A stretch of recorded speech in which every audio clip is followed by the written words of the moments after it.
La crise alimentaire, la fragilité financière et la guerre russo-ukrainienne, autant de sujets qui préoccupent le monde. Car au moins 300 millions d'enfants souffrant de faim ont besoin d'aide humanitaire. Au regard de ces statistiques, l'investissement dans le domaine de la santé et l'éducation est essentiel en vue d'exploiter le potentiel de dividendes démographiques. Tour des hauts responsables d'institutions financières internationales telles que la Banque mondiale et le FMI, environ 200 parlementaires venus de divers horizons se retrouvent pour évaluer ces différentes crises qui éprouvent le monde. Parmi les panélistes figure Dr Dansa Kourouma. J'aimerais bien interpeller, après avoir remercié la Banque mondiale pour l'attention particulière envers mon pays, dire une fois encore que nous devons être vigilants.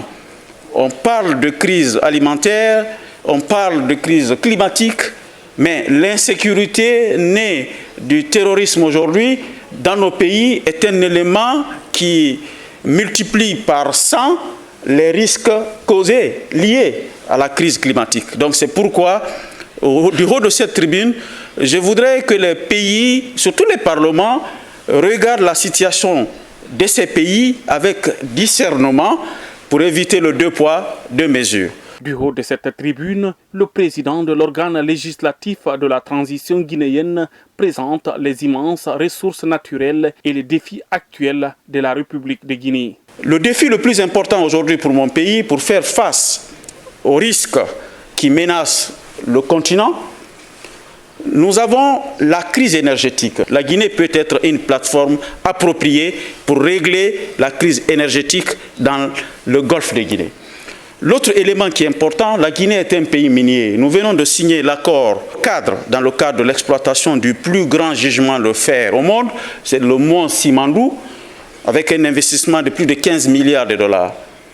Mais attention, nous avons l'obligation de demander une solidarité avec tous les partenaires financiers pour que le corridor qui doit être mis en place pour la réalisation de ce gigantesque projet minier soit accompagné par les partenaires techniques et financiers. Il ne faut pas que la Banque mondiale attende parce que le pays est en transition pour venir aider le pays. Je voudrais demander du haut de cette tribune un accompagnement de mon pays pour tirer bénéfice de ce gigantesque projet minier qui peut être transformationnel pour notre économie, mais aussi l'économie de la sous-région. L'autre élément, c'est comment faire face au choc alimentaire. La Guinée a 14,5 millions d'hectares de terres cultivables et des terres d'une fertilité rare. Pourquoi ne pas investir sur ce potentiel agricole important pour aider d'autres pays qui sont en train de se débattre contre le terrorisme, contre l'avancée de la sécheresse? Face aux différentes crises qui secouent le monde, les parlements jouent un rôle primordial pour réduire les risques. Déjà, au Conseil national de la transition, plusieurs stratégies sont mises en place pour évaluer les politiques publiques. Et comme il y a une multiplicité de moyens d'endettement du pays et les conséquences se font rares, nous avons mis en place une commission spéciale parlementaire qui aura la charge d'évaluer le niveau de mise en œuvre de tous les accords de financement ratifiés par le Parlement. Et cette commission est en train aujourd'hui de faire un travail extrêmement important qui pousse même à la mise en place d'une commission d'évaluation des politiques publiques, notamment dans le domaine du secteur agricole. C'est pour dire une fois encore, les parlements ont la responsabilité non seulement de veiller à ce que les financements tiennent compte des vrais besoins de développement du pays. Nous avons la possibilité de le faire et l'action des parlements aujourd'hui est indissociable d'une bonne lecture de la situation mondiale. En tant que président du Parlement de la Guinée, je plaide à ce qu'il y ait un projet d'autonomie énergétique robuste pour mon pays, pour transformer ses richesses en place. Ça peut être une locomotive pour le décollage de la sous-région et aider l'Afrique à faire face à ces risques en matière de conséquences de réchauffement climatique et le conflit tous azimuts à travers le monde, notamment la montée de la sécheresse et le terrorisme dans la région. Fondé en 2000, le réseau parlementaire sur la Banque mondiale et le FMI est une organisation non gouvernementale indépendante. Cette plateforme offre l'occasion aux parlementaires des pays membres d'échanger des connaissances, mais aussi de partager de meilleures pratiques. À cause du rôle déterminant que ceci joue notamment dans le contrôle de l'action de l'exécutif, les institutions de Bretton Woods présentent la situation globale de l'économie mondiale. Les statistiques du FMI et de la SFI présentent un tableau de bord qui nécessite une synergie d'action des décideurs face aux défis mondiaux actuels. Les décideurs, lorsqu'ils doivent choisir des considérations stratégiques, ils doivent sous-peser les coûts. Et nous tentons d'influencer ou de peser peut-être sur ce débat pour minimiser les coûts dans ce processus. Il faut également travailler ensemble pour éliminer les obstacles au commerce, pour atténuer l'insécurité alimentaire. Donc il y a un ensemble d'enjeux communs. Et j'ose espérer que des réunions comme celle-ci nous permettront de tous ensemble d'avancer dans la bonne voie. Le climat, si on arrive à investir sur le climat, eh bien, ça permettra des productions locales, ça permettra aussi d'avoir de la valeur ajoutée locale, ça permettra aussi de préserver notre planète. Donc ça a énormément d'avantages, mais il faut y aller. Et y aller, ça veut dire avoir un plan de financement global qui puisse être affecté aussi à chaque pays, comme ce qu'ont fait les différentes COP26 et autres, mais qui puisse y avoir du concret en milliards de dollars ou en milliards d'euros ou en milliards de ce que vous voulez, mais qu'on puisse avoir un plan d'investissement très complet. La Guinée, par le biais de l'institution législative dirigée par Dr Dansa Kourouma, s'inscrit dans cette bataille. Ce pays de la sous-région ouest-africaine offre plusieurs opportunités pour répondre aux préoccupations liées au développement socio-économique. Nous pensons qu'il est très important aujourd'hui que la Guinée prenne part à ces débats, à ces échanges, en ce sens que la Guinée se trouve dans un carrefour très stratégique en matière de transition énergétique. Parce que les questions d'énergie aujourd'hui, ce sont des questions stratégiques pour l'Afrique, mais aussi pour le reste du monde. Et nous sommes en train de passer des énergies fossiles aux énergies renouvelables. Et la Guinée dispose des minerais critiques de transition, à savoir le graphite. Il est extrêmement important que la Banque mondiale et le FMI se tournent vers la Guinée pour accroître les investissements dans cette région. Parce qu'investir en Guinée, c'est vraiment investir pour toute la région ouest-africaine. Ce rendez-vous de Washington a permis également aux parlementaires de réfléchir sur les multiples crises auxquelles la planète et l'humanité sont confrontées, telles que le changement climatique, la sécurité, la gouvernance, la responsabilité, la croissance, la dette et la migration transfrontalière. Sur le plan diplomatique, Dr Dansa Kourouma et son équipe opèrent une véritable offensive. Tout d'abord, au département d'État américain, le président de l'organe législatif rencontre le sous-secrétaire d'État chargé des affaires africaines. Un tête-à-tête qui a permis au président de l'organe législatif de présenter la vision du président de la transition qui se matérialise par le biais du programme de refondation de l'État et de rectification institutionnelle ainsi que les nombreuses actions en cours, notamment dans le cadre de l'élaboration d'une nouvelle constitution, la lutte contre la corruption et l'impunité.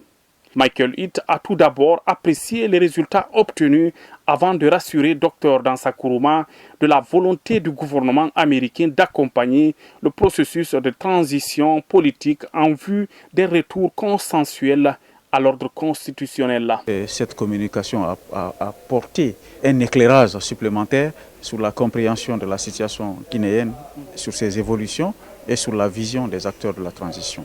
Et il a été très intéressé à la présentation et au développement qui a été fait sur les motivations de la prise du pouvoir par l'armée et les facteurs qui ont plaidé en faveur d'une légitimation par la population de cette prise de pouvoir. Et le travail qui est en train d'être fait avec la CEDEAO et avec tous les acteurs de la vie nationale pour construire un processus de transition qui puisse garantir le retour à l'ordre constitutionnel et la construction d'institutions solides. Et il a, en conclusion, apprécié le travail qui est en train d'être fait et encouragé la Guinée et surtout de tout mettre en œuvre pour l'organisation d'élections inclusive, d'élections démocratiques en 2025 et les États-Unis se mettent à la disposition de la Guinée et sont prêts à apporter tout appui substantiel au pays pour la conduite d'une transition démocratique avec des institutions solides à mettre en place. Ensuite, à la Fondation internationale des systèmes électoraux, le président du CNT rencontre les responsables de cette institution. Une rencontre au cours de laquelle Dr Dansa Kourouma a saisi l'opportunité pour présenter la particularité et l'évolution de la transition guinéenne.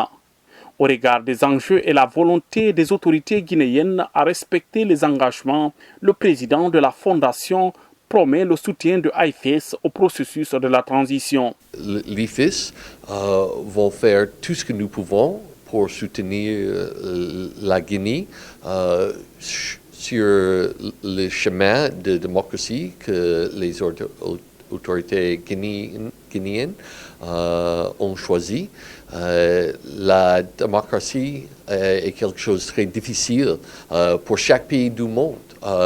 Et je vois qu'il y a de volonté politique à Guinée pour marcher sur ce chemin, et l'IFES va marcher juste derrière les autorités guinéennes.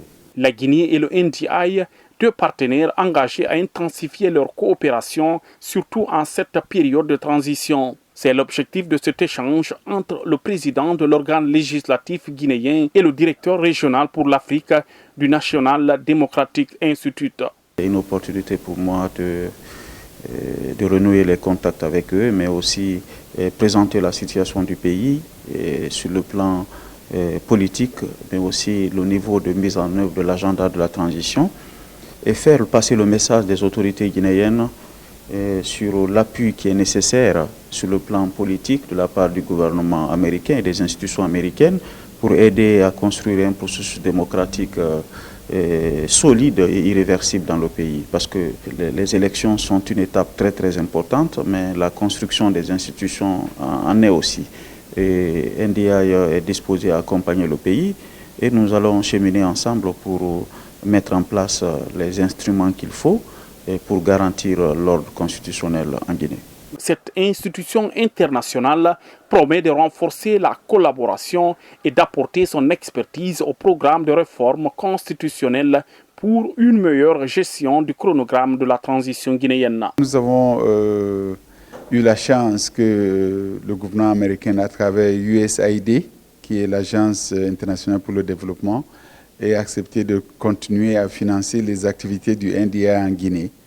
À l'heure actuelle, nous avons un portefeuille très étouffé qui nous permettra de soutenir les institutions, les organisations de la société civile, les partis politiques, toutes tendances confondues. Tous ceux qui vont œuvrer pour le succès de la transition pourront donc compter sur notre appui.